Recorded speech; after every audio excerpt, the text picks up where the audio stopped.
Hello friends, Krishna adenium में आपका स्वागत है। तेज गर्मी शुरू हो गई है और ये सीज़न अडेनियम के लिए सबसे बेस्ट सीज़न रहता है। मैंने अडेनियम के सीड्स ग्रो किए हैं।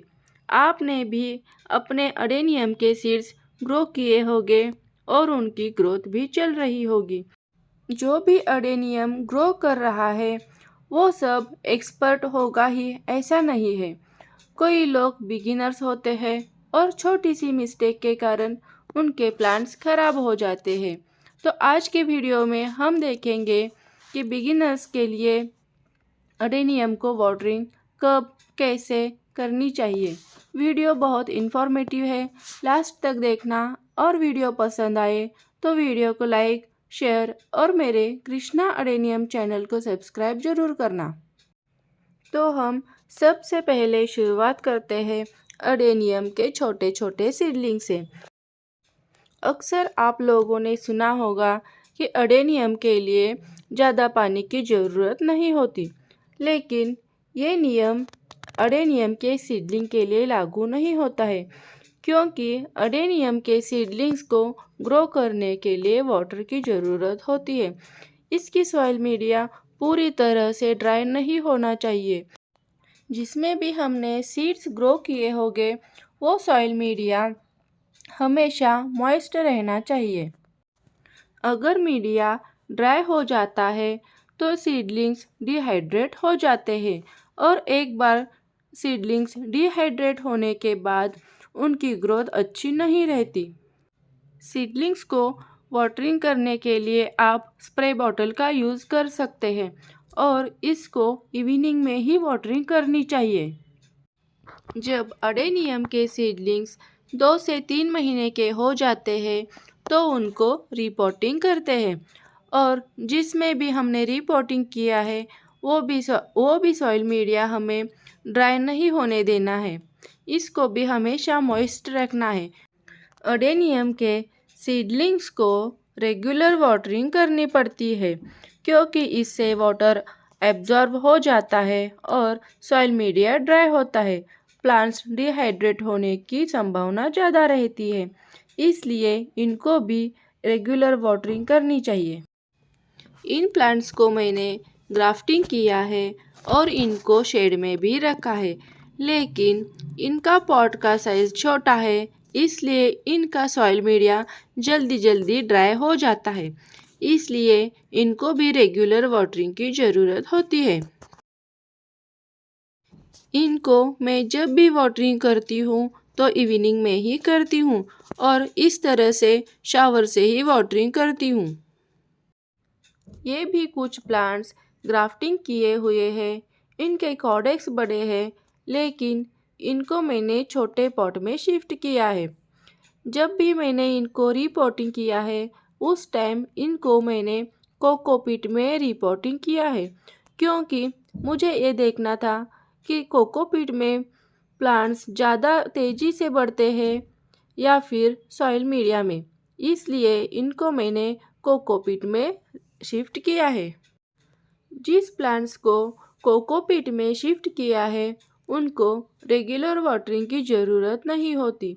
3 से 4 दिन में एक बार वाटरिंग किया तो भी चलता है, क्योंकि कोकोपीट वाटर को एब्जॉर्ब करके रखता है और जल्दी ड्राई नहीं हो जाता। इन प्लांट्स को मिट्टी के पॉट में लगाया है तो इनको रेगुलर वाटरिंग की ज़रूरत होती है, क्योंकि मिट्टी के पॉट में लगे हुए प्लांट से साइड वॉल से भी वाटर इवेपोरेट हो जाता है, मिट्टी की ऊपर लेयर से भी इवेपोरेट हो जाता है और पत्तों से भी वाटर इवेपोरेट हो जाता है। इसलिए इसमें तेज़ गर्मी में वाटर की कमी रहती है। अब आप जो प्लांट्स देख रहे हैं ये प्लास्टिक के बड़े गमले में है।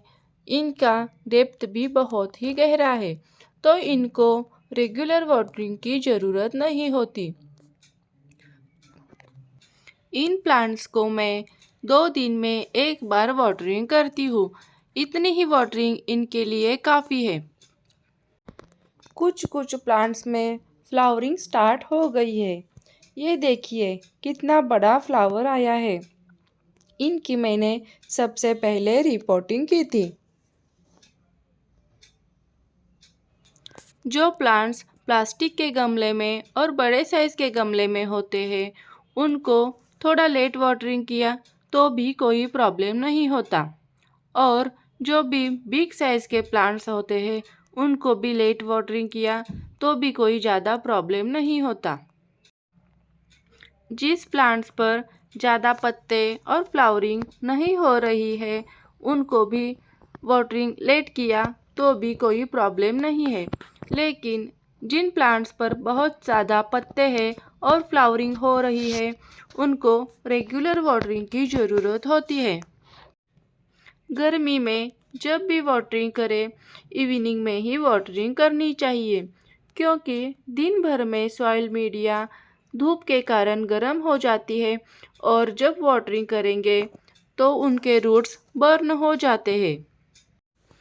और एक इम्पॉर्टेंट टिप बिगिनर्स के लिए, अगर आपके छत पर वाटर की टंकी है और पाइपलाइन से अगर आप वाटरिंग करते हैं तो दिन भर की धूप से पाइप में जो पानी होता है वो गर्म हो जाता है, और जब आप इवनिंग में वाटरिंग करोगे तो पहले गर्म पानी आता है, वो गर्म पानी पहले आपको छोड़ना चाहिए और जो ठंडा पानी आएगा वही पानी आपको प्लांट्स को देना चाहिए। कभी कभी जल्दी में हम वाटरिंग के लिए कॉक स्टार्ट करते हैं और जो गर्म पानी होता है वो आप प्लांट्स में दे देते हैं और उनसे रूट्स भी डैमेज हो जाते हैं। इन बातों का अगर आप ध्यान रखोगे तो आपके प्लांट्स हेल्दी रहेंगे। इसी तरह की छोटी छोटी इन्फॉर्मेटिव टिप्स के लिए मेरे चैनल को सब्सक्राइब करें और बेल आइकन भी दबाएं ताकि आगे आने वाली वीडियो की नोटिफिकेशन आपको मिलती रहेगी। Bye, take care of you and your plant.